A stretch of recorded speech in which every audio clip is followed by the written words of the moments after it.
It's just a kidney. Family is supposed to sacrifice, my mom screamed during an intervention to get me to save my deadbeat brother. I asked if that's why they sacrificed my college fund for his third rehab stint.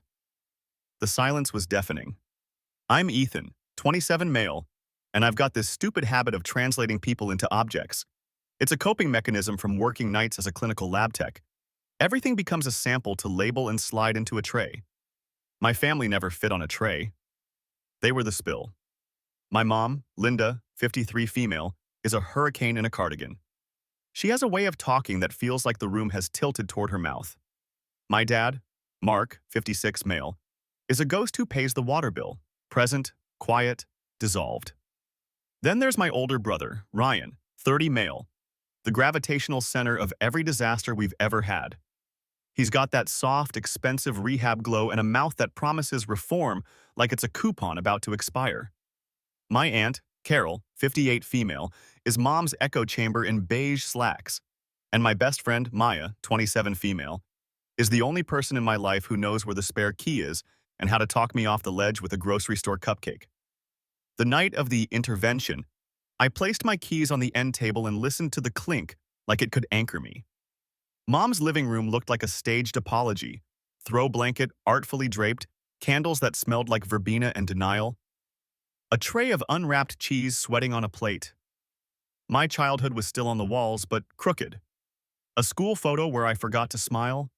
A crooked soccer trophy shelf. Ryan's Little League jersey framed like a relic.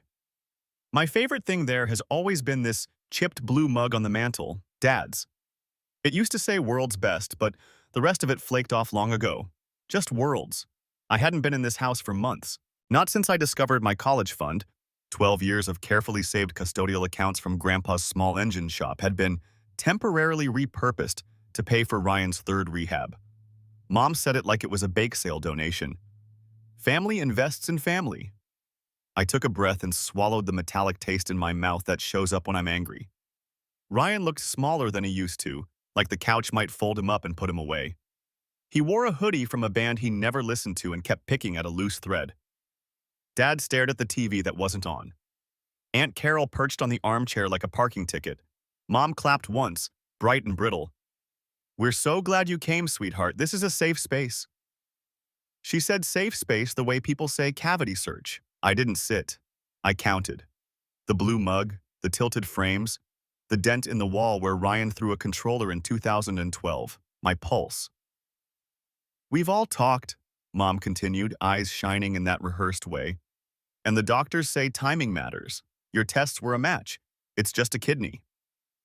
My laugh came out wrong, like I'd swallowed a light bulb. Maya's text buzzed in my pocket. "You okay? Need me to call with a fake emergency?"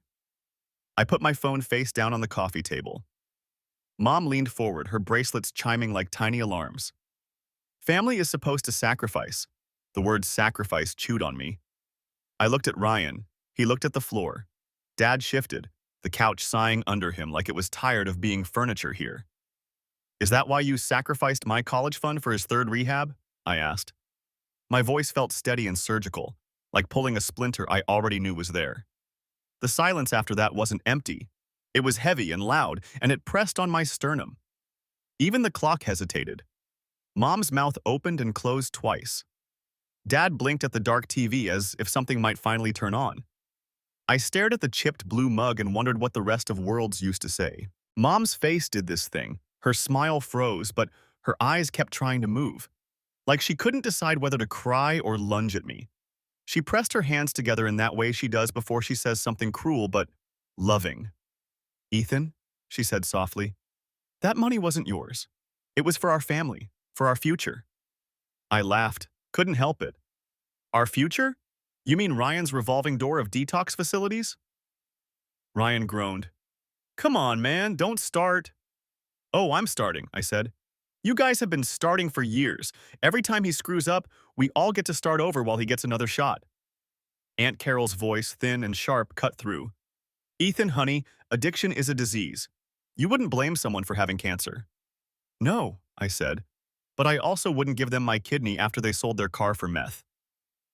That one hit the room like a match in a dry field. Mom stood up so fast the cheese plate rattled. You watch your mouth. You don't talk about your brother that way in my house. And there it was, that my house reminder, the line in the sand. I could practically feel myself 16 again, grounded for forgetting to lie for Ryan's alibi. Ryan stood up too, rubbing his arm. You think I wanted this? You think I asked to be like this? Yes, I said. Actually, yes, at some point you did ask for it. And you keep asking for it every time someone saves you. He took a step closer. His jaw was working, eyes glassy. I could smell cigarettes and that chemical cleaner scent that always clung to him after a stay in rehab. Mom moved between us. Enough, you don't get to judge him. He's your brother. And if you don't help him, you'll regret it when he's gone. That word, gone, hung there. Funny, I said. That's exactly what I've been for the past few years. Gone. Something inside her snapped then. She picked up the blue mug, the one I'd been staring at, and threw it against the wall. It shattered, the sound slicing through the silence like glass, and guilt had made a pact. Dad flinched but didn't move. That was his signature gesture, doing nothing, beautifully. Look what you made me do, Mom whispered, staring at the shards. That line. God, that line, the same one she'd said when Ryan crashed her car at 17, when the cops brought him home with stolen pills, when I stopped calling. I bent down, picked up a piece of the mug. The edge bit into my finger just enough to make it bleed. You made your choice a long time ago, Mom. I left before she could speak.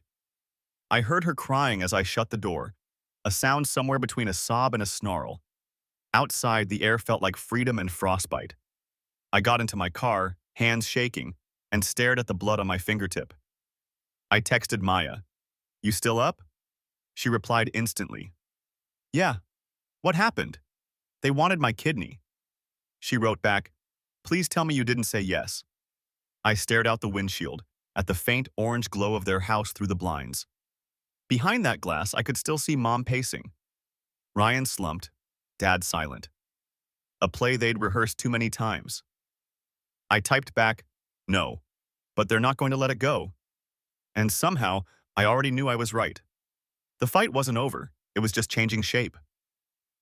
The next morning, I woke up to 37 missed calls.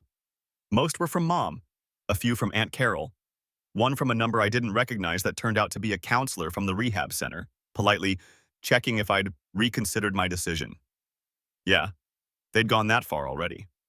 I sat on the edge of my bed, the taste of stale coffee and regret in my mouth, and listened to one of Mom's voicemails. Her voice was hoarse from crying, or pretending to.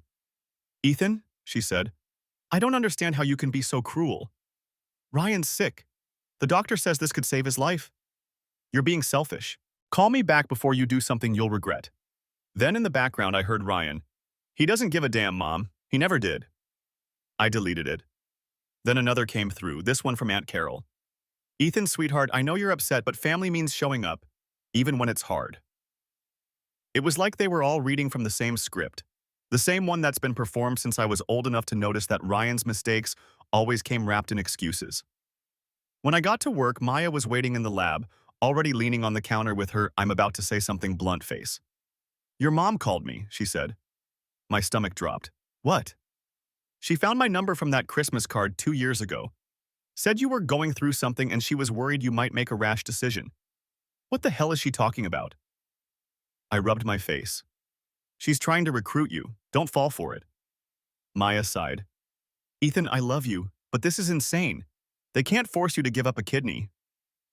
I looked at her, then at the window, where the first flakes of snow were starting to fall. Tiny, quiet, merciless. You'd be surprised what they think they can do. By lunch, Mom had upped the campaign. My phone lit up with texts from cousins I hadn't spoken to in years, all saying things like, Ryan deserves another chance, and you're the only match, man. Think about it. Someone had clearly posted about it in the family Facebook group, because of course she did. Then came the real violation. When I got home that night, the front door to my apartment was unlocked. I froze. The lights were on.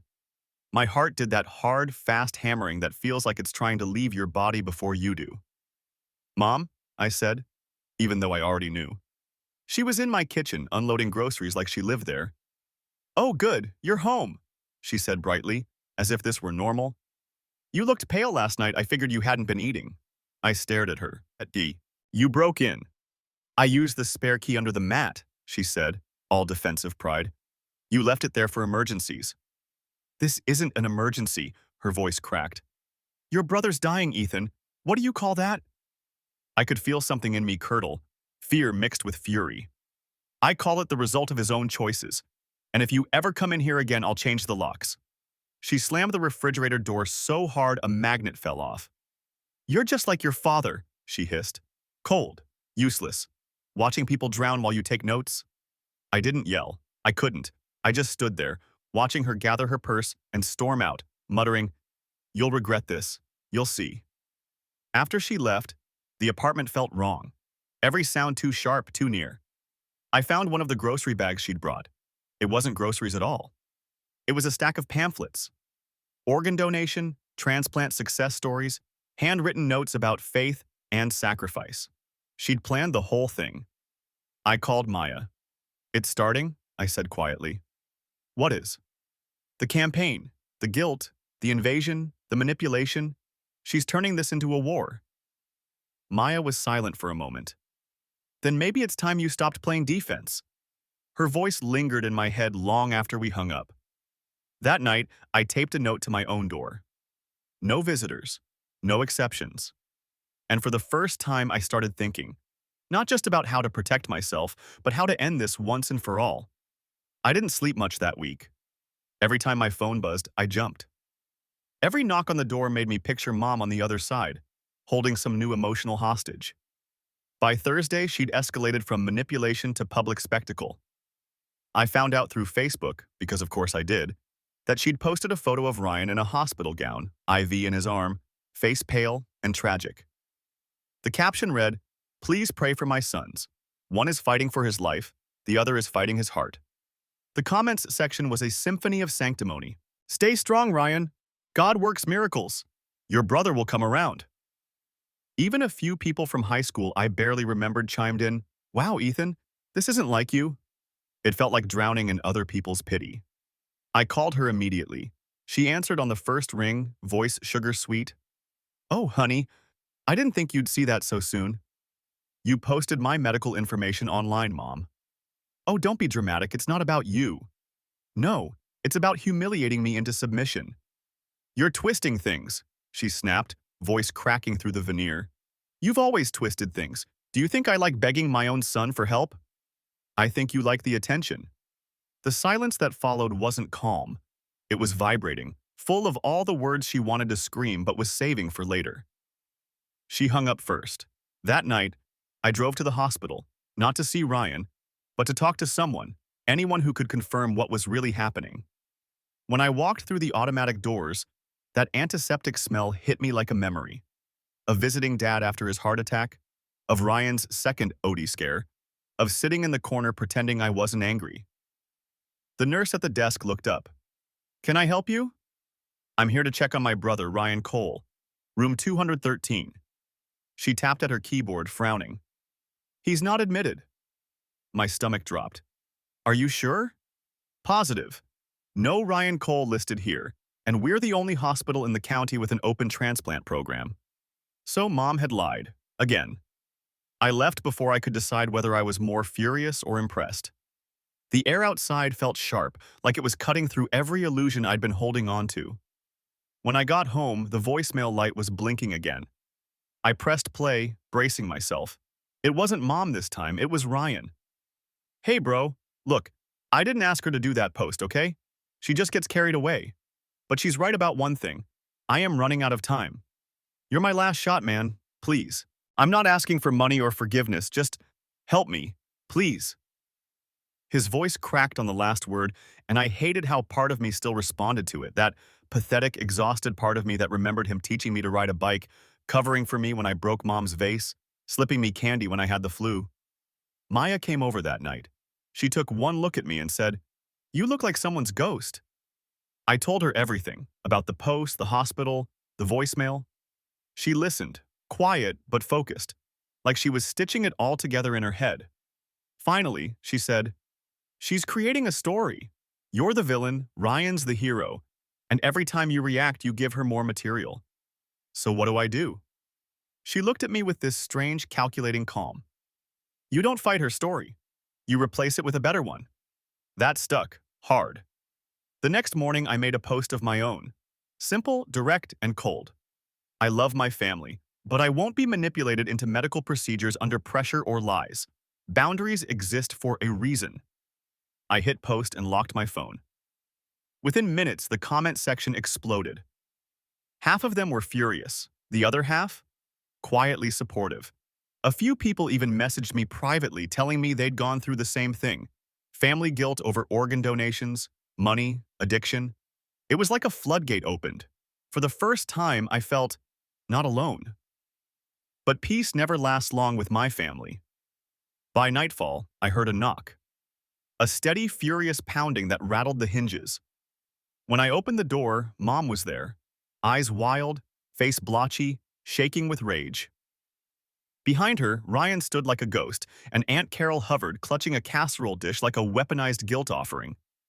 Mom stepped forward, voice trembling with fury. You humiliated me. You humiliated your family. I didn't move. No, Mom, I told the truth. Her hand shot out, shoving the casserole dish onto my counter so hard it cracked. You don't know what you've done, she hissed.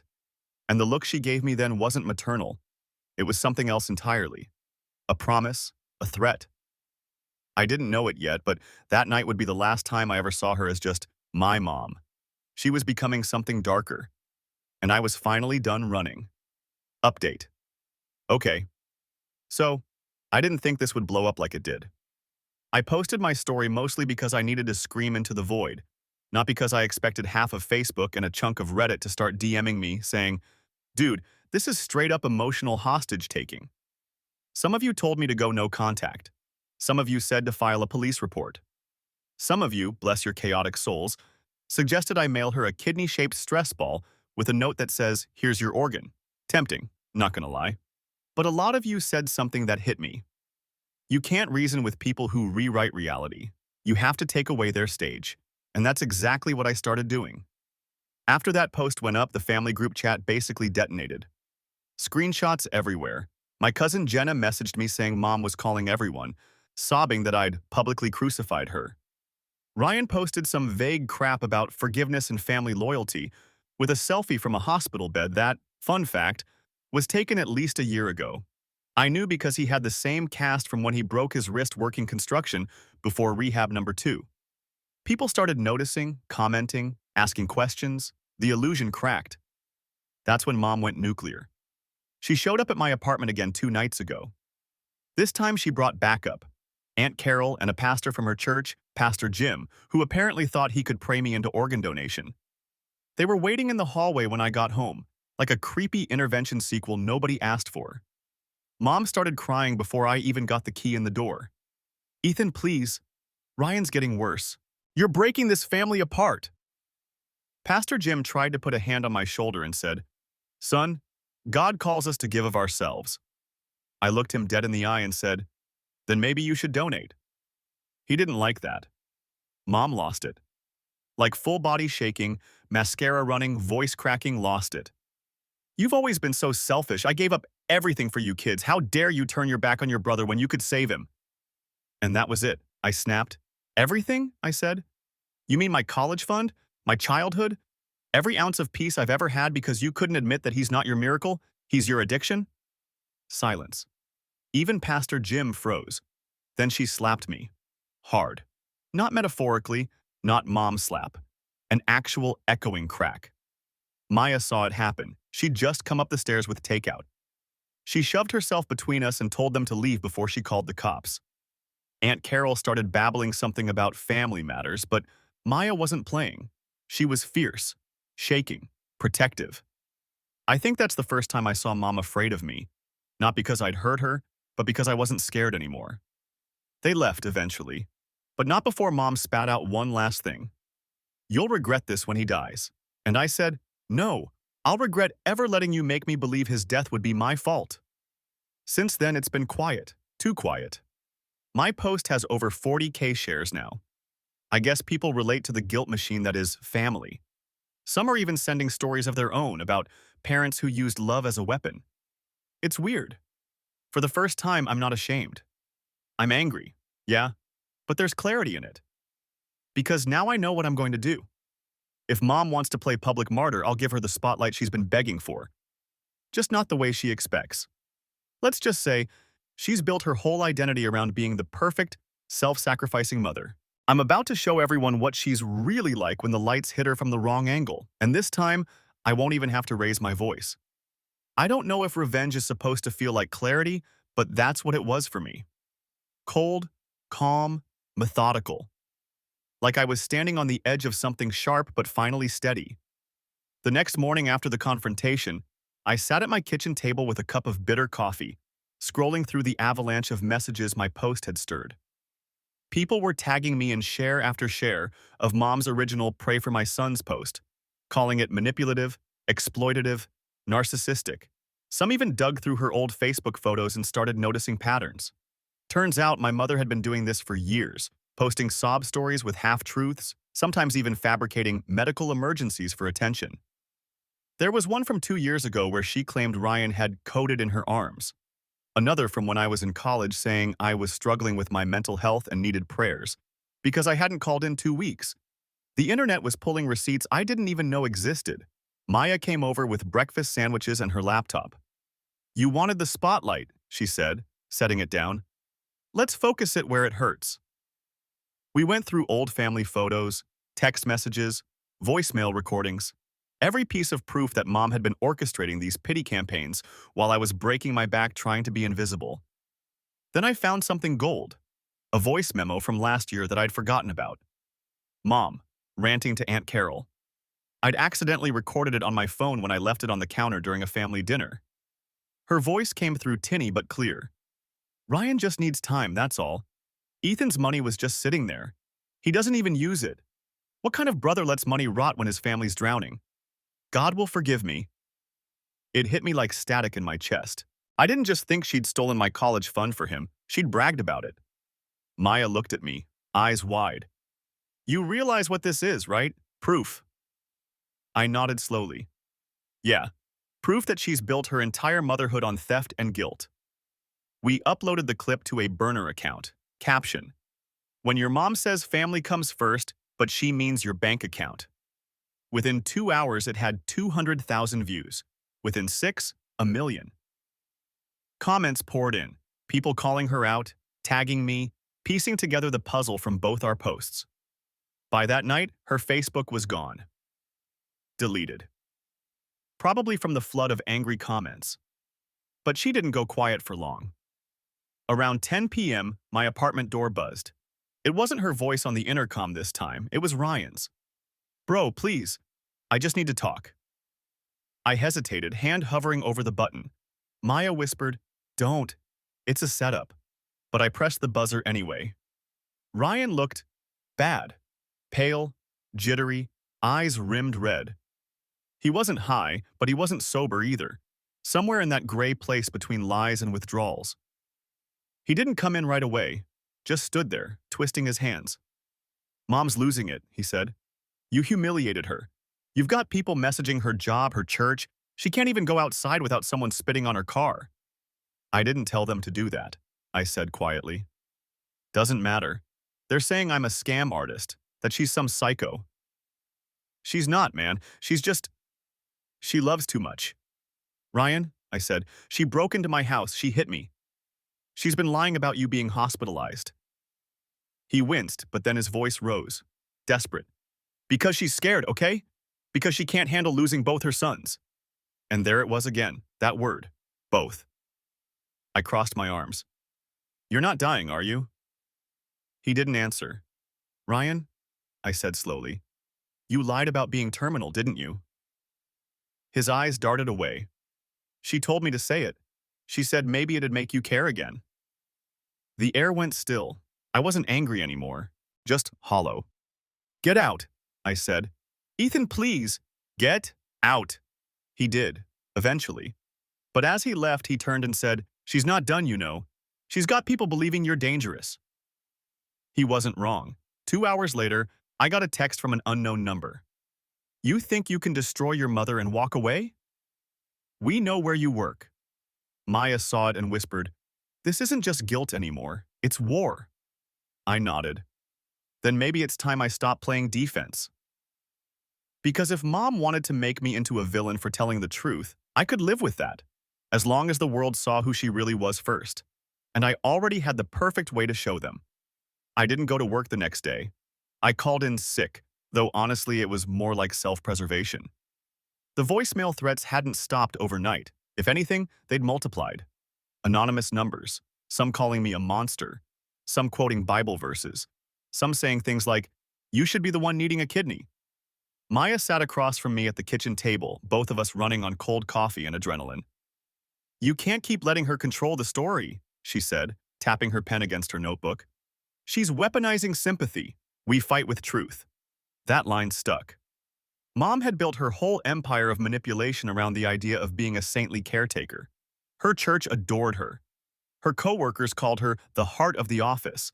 So I did what any rational, sleep-deprived man with a folder full of receipts would do. I pulled the fire alarm in her perfect world. First, I sent an email, a very calm, professional email to her HR department, attaching the voice memo of her admitting to stealing from my college fund for Ryan's rehab. I made sure to note that she'd used that money while claiming it as a charitable donation on her taxes. Then I sent a shorter version to her church board. No accusations, just the facts and audio, in case you'd like to know how your beloved parishioner has been fundraising. And finally, I posted a thread.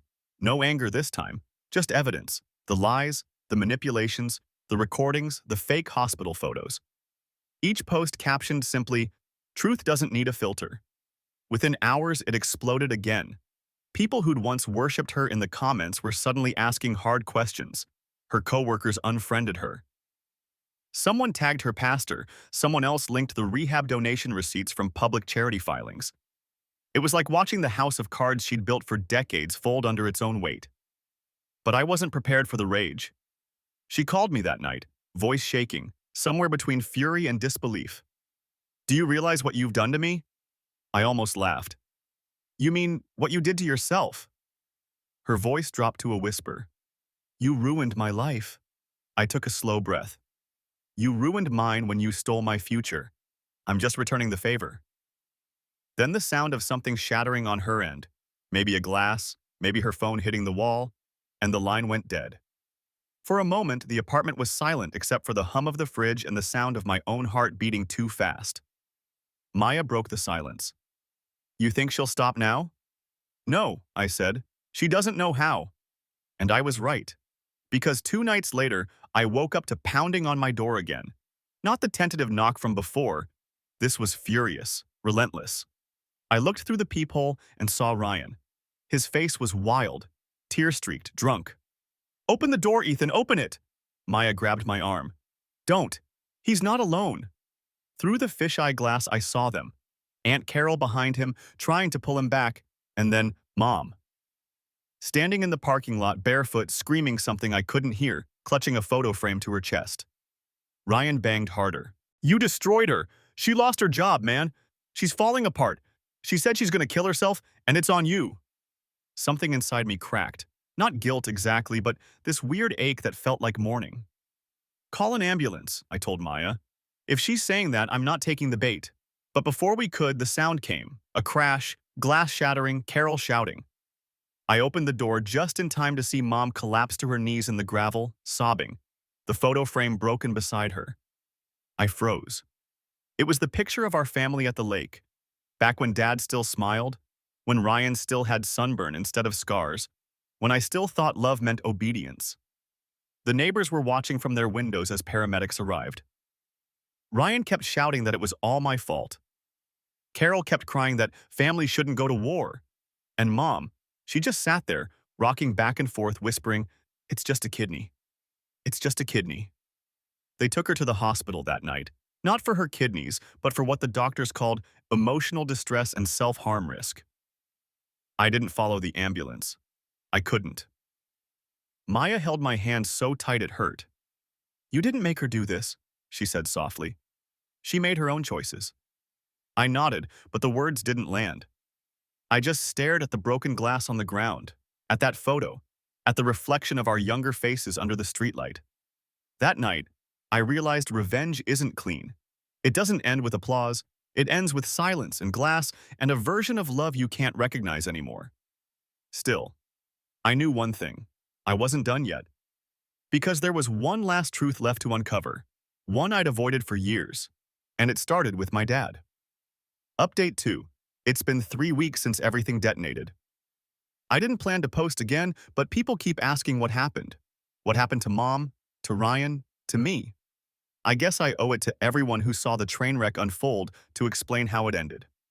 First off, Mom survived. She spent 5 days under observation and was transferred to an outpatient facility after that.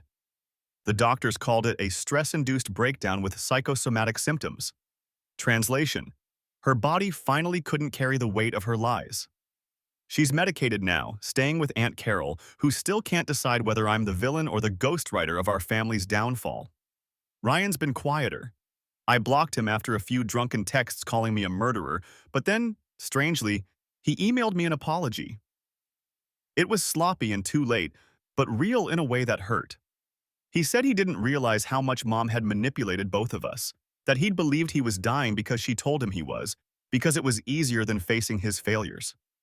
He's back in rehab again, this time court-mandated after smashing Carol's car trying to save Mom. It's like watching a script crumble in real time. And Dad?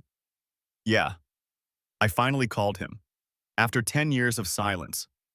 He sounded older, smaller, like the quiet finally sank into his bones. He said he'd been reading the posts. Said he never knew how bad it got after he left.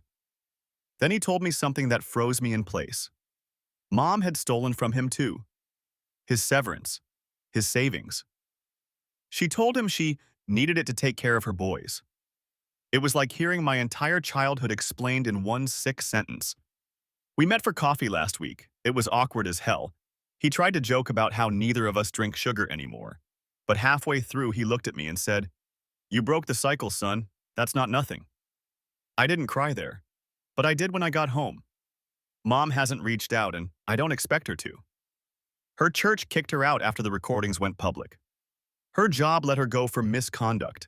The woman who lived for being admired now lives in the silence she once used to punish everyone else.